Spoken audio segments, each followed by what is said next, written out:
Hello friends, welcome to my channel. প্রথম ম্যাচে royal challenge বেঙ্গালুরুর বিরুদ্ধে রান করতে পারেনি কুইন্টন ডিকক। গৌহাটিতে সেই আফসোস রাখলেন না। 97 রানে অপরাজিত রইলেন তিনি। দক্ষিণ আফ্রিকার বাঁহাতি ওপেনার জানালেন 10 দিনের প্রস্তুতির ফসল পাচ্ছেন। আন্তর্জাতিক ক্রিকেট থেকে অবসর নিয়েছেন কুইন্টন ডিকক। বিভিন্ন দেশে টি-20 লিগ খেলেন তিনি। ডিকক বলেন, সুযোগ কাজে লাগাতে পেরে ভালো লাগছে। আন্তর্জাতিক ক্রিকেট খেলছি না বলে তৈরি হতে অসুবিধা হচ্ছে এমন নয়।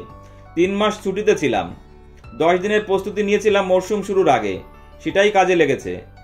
সবে দ্বিতীয় ম্যাচ খেলছি, দেখে শুনে এগোতে চাইছি। গৌহাটিতে টসে জিতে বল করার সিদ্ধান্ত নিয়েছিল অধিনায়ক অজিঙ্কা রাহানে।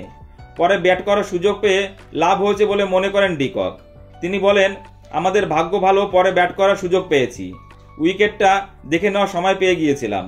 বল কেমনভাবে ব্যাটে আসছে সেটা দেখে নিয়েছিলাম আমরা। পরিস্থিতি অনুযায়ী খেলেছি। আইপিএল মানেই ছক্কার খেলা, কিন্তু আমার জন্য সেটা নয়। আমি শুধু নিজের মতো খেলে ম্যাচ জেতাতে চাই। গতবারে আইপিএলে লখনৌ সুপার জায়ান্টের হয়ে খেলেছিলেন ডিকক।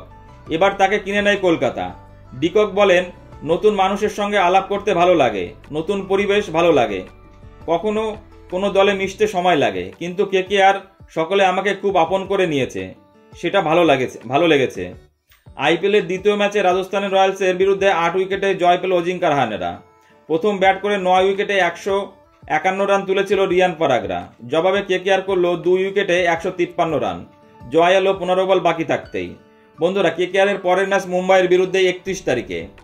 সেই ম্যাচে কি কেকেআর পারবে তাদের এই জয়ের ধারা বজায় রাখতে? কুইন্টন ডিকক কি আবার সেই ম্যাচে জ্বলে উঠতে পারবে? প্লিজ কমেন্টস করে জানিও। আর ভিডিওটি ভালো লাগলে অবশ্যই লাইক, কমেন্টস এবং শেয়ার করে দিও বন্ধুরা, এবং চ্যানেলটি সাবস্ক্রাইব করে দিও। সকলেই ভালো থেকো, ধন্যবাদ।